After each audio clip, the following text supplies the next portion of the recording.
I smoothed down my simple black dress, a carefully chosen Armani that my stepfamily would mistake for department store clearance, as I walked into the Harrison family's monthly dinner. The massive Victorian mansion loomed before me, its perfectly manicured gardens hiding the truth about who really owned this piece of prime real estate. "Oh, Amanda's here," my stepsister Bethany's voice dripped with condescension. "Did you come through the service entrance like we asked?" I bit back a smile, thinking about the property deeds safely stored in my office safe. Harrison House, as they called it, had been mine for the past 3 years. They just didn't know it yet. "Sorry, I forgot," I said quietly, playing the role they'd assigned me since my father's death 5 years ago. The meek stepdaughter who worked as a property manager at some insignificant real estate office. If they only knew that Anderson Real Estate Holdings, my company, now controlled over $3 billion in premium properties across the city, including this house, their offices, and most of their favorite social clubs. "Well, try to remember next time," my stepmother Victoria sniffed, adjusting her obviously new diamond necklace. "The neighbors might see you." The neighbors already knew who I was. As their landlord, I'd approved all their lease renewals personally. Inside, the usual scene played out. My stepbrother Marcus bragging about his latest real estate empire. 3 small office buildings that actually belonged to one of my shell companies. Bethany showing off photos of her new penthouse apartment, unaware that I owned the entire building. "Amanda, darling," Victoria called out. "Be a dear and help the staff with dinner service. You're so good at domestic things." I caught the housekeeper's eye. Maria knew exactly who signed her paychecks, but like all my employees, she understood the importance of discretion. "Of course, Victoria," I replied, heading toward the kitchen. On my way, I checked my phone. A message from my assistant. "Eviction notices prepared. Waiting for your signal." Perfect timing. "Did you hear about the Wellington building?" Marcus announced as I returned. "Prime downtown location. I'm thinking of acquiring it for my portfolio." I suppressed a laugh. The Wellington building was already mine, purchased last month through one of my holding companies. In fact, Marcus's office lease there was up for review next week. "How ambitious," Victoria said, clearly doubtful of her son's capabilities. "But real estate at that level requires certain connections. Connections that some of us actually have," Bethany added, smirking in my direction. "Unlike others who just manage rental properties. If they only knew that my rental properties included half the luxury buildings in the city. That their precious social status depended entirely on leases I controlled." "Speaking of properties," Marcus continued, "did you hear about Harrison House? Apparently it was sold 3 years ago to some mysterious investor. Father's old business partner mentioned it at the club." Victoria waved her hand dismissively. "Nonsense. We'd know if our house had been sold. We have an ironclad lease." "Actually," I spoke up, unable to resist, "the property did change hands. The records are public." "And how would you know?" Bethany sneered. "Been cleaning the county records office too?" "I read about it," I said softly, watching their faces. "Real estate is my job after all." "Managing rentals is hardly real estate," Marcus scoffed. "Let the adults handle the serious business discussions." I thought about the stack of documents waiting in my office. Their lease violations carefully documented over 3 years. The complaints from neighbors. The unauthorized renovations. Everything I needed to legally evict them from my property. "More wine, Amanda," Victoria commanded. "And do try not to spill it this time. These tablecloths cost more than you make in a month." Actually, the tablecloths were mine too. Everything in Harrison House belonged to me, purchased through the holding company that bought the property. They'd been living in my house, using my furniture while treating me like their servant. My phone buzzed again. Another message from my assistant. "Law firm confirms all paperwork is in order. Ready when you are." I looked around the dining room, taking in the antique furnishings my father had collected. After his death, Victoria had claimed everything as hers, forcing me out of my childhood home. She never knew I'd spent the next 3 years quietly building my real estate empire, waiting for the perfect moment to reclaim what was mine. "Amanda." Bethany's sharp voice cut through my thoughts. "Are you deaf?" Mother asked for wine. "Of course," I replied, reaching for the bottle. "Wouldn't want to forget my place." "As if you could," she laughed. You're basically our maid anyway. Might as well make it official. The words hung in the air as I poured the wine, each drop bringing me closer to the moment I'd planned for years. Soon they'd learn who really owned Harrison House. Soon they'd understand what real power looked like. And it looked nothing like their gaudy displays of borrowed wealth. "Oh, Aunt Amanda," Victoria called out as I finished pouring the wine. "While you're being so helpful, we need to discuss your presence at the Winterton Club Gala next week." I paused, already knowing where this was heading. The Winterton Club, another property in my portfolio, though they had no idea.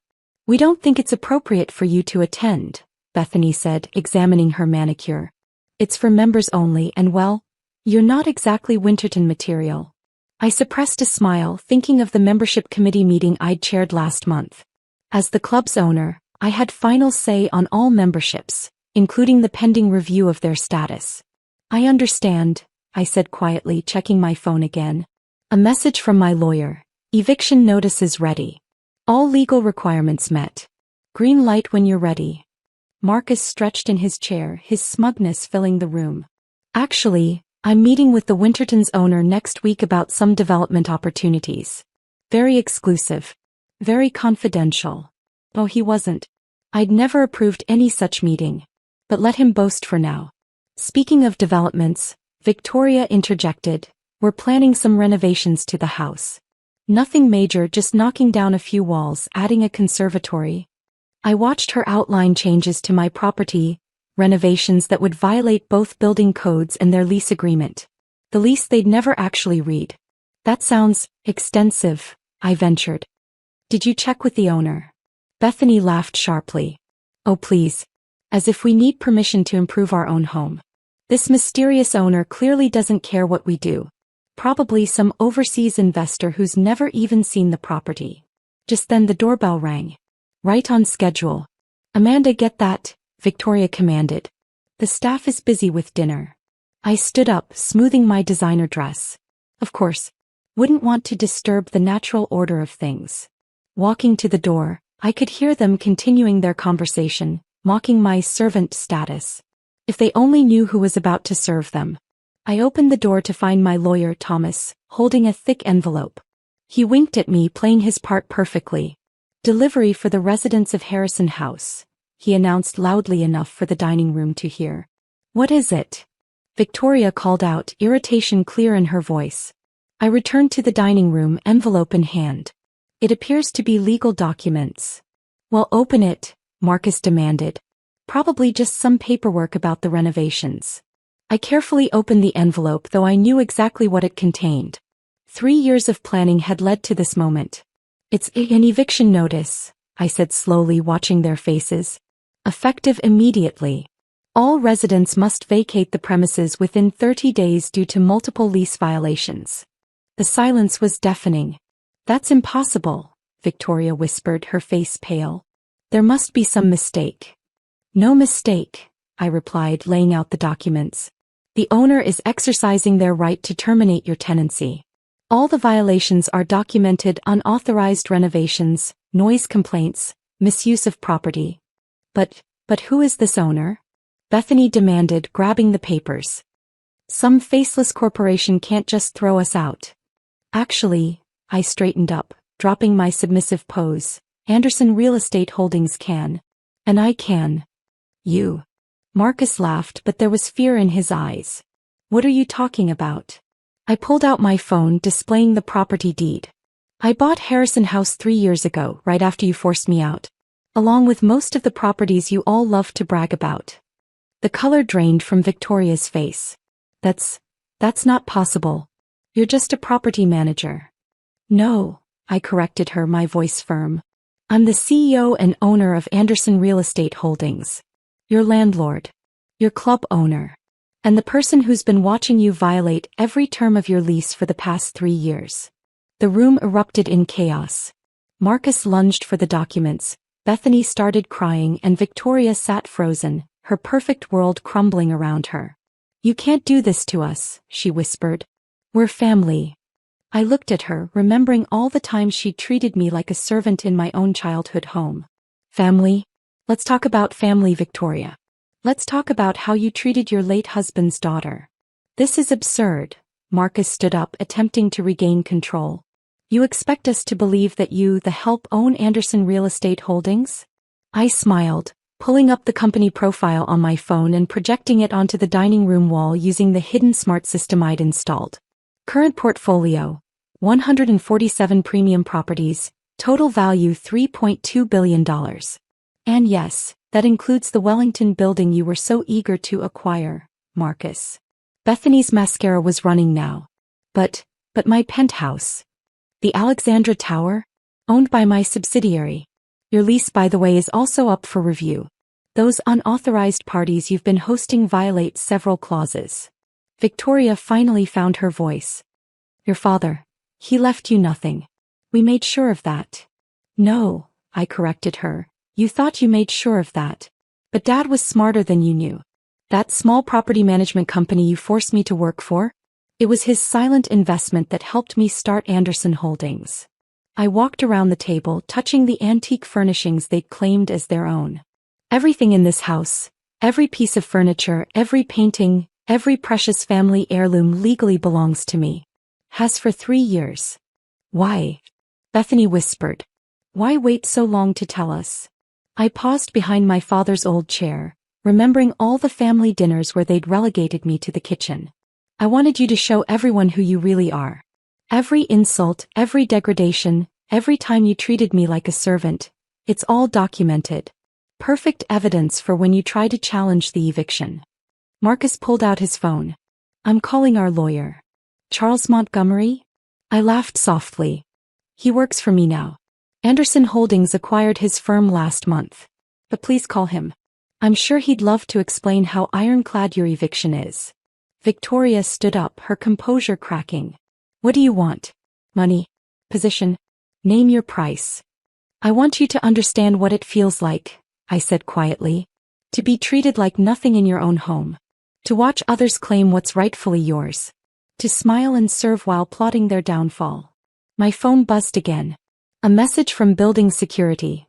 Security team in position. Ready to escort residents out when needed. You have 30 days to vacate, I continued. Though given your documented lease violations, I could legally remove you tonight. Tonight. Bethany shrieked. But where would we go? Perhaps the Winterton Club? I suggested innocently. Oh wait, your memberships were revoked this morning. Something about unpaid dues and inappropriate behavior towards staff.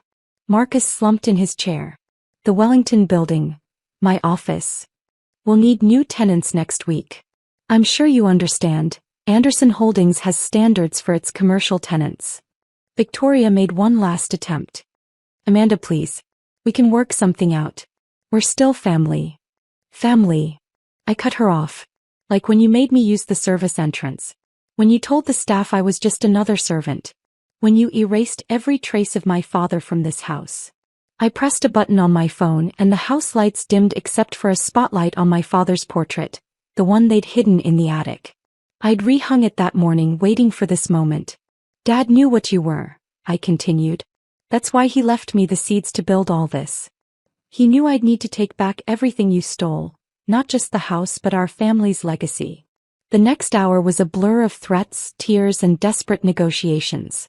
They offered money they didn't have, connections they couldn't maintain, anything to keep their privileged world from collapsing. Your personal belongings will be cataloged and stored, I informed them. Everything else, the furniture, artwork, jewelry you claimed was family heritage, stays with the house. Its rightful owner. You'll regret this, Marcus threatened weakly. No, I smiled. I've enjoyed every minute of watching you dig your own graves. Every renovation you didn't approve, every lease term you violated, every time you treated the owner of your world like a servant. It's all been leading to this moment. I stood up, straightening my Armani dress. Now I believe you have some packing to do. 30 days isn't very long to dismantle a life built on lies. As they stumbled out of the dining room, shell-shocked and broken, I called after them. Oh, and Victoria? Use the service entrance on your way out. We wouldn't want the neighbors to see you leave in disgrace. Over the next month, Harrison House transformed. The gaudy additions they'd made were removed, my father's collections restored to their proper places. I watched through security cameras as they packed their personal belongings, their designer labels and luxury items looking shabby in cardboard boxes. 1 year later, I sat in my father's old study, my study now reviewing Anderson Holdings' latest acquisitions. The company had grown to $4.5 billion in assets, each property a careful investment in both wealth and justice. Victoria and her children had moved to a modest apartment in the suburbs, the only place they could afford without their former connections. Marcus's real estate empire was a desk job at a small agency. Bethany's social media was quiet, her influencer lifestyle impossible without my properties as backdrops. The doorbell rang and Maria announced a delivery. A letter from Victoria, begging once again for understanding, for family reconciliation, for one more chance. I placed it with the others in a file marked consequences, then returned to my work. The house felt different now, cleansed of their presence. My father's portrait smiled down at me, his wisdom finally vindicated. That evening as I walked through my home, truly mine now, I thought about power and its many forms. They had chosen obvious displays, clothes, clubs, cruel dominance over those they thought beneath them. But real power, I'd learned, was in the quiet acquisition of control, in the patient wait for perfect justice. I passed the service entrance they'd forced me to use and smiled. Sometimes the best revenge isn't in evicting your enemies from their home. It's in watching them realize it was never their home at all. And sometimes, the most satisfying moment isn't when you reveal your power. It's in remembering every time they gave you reason to use it.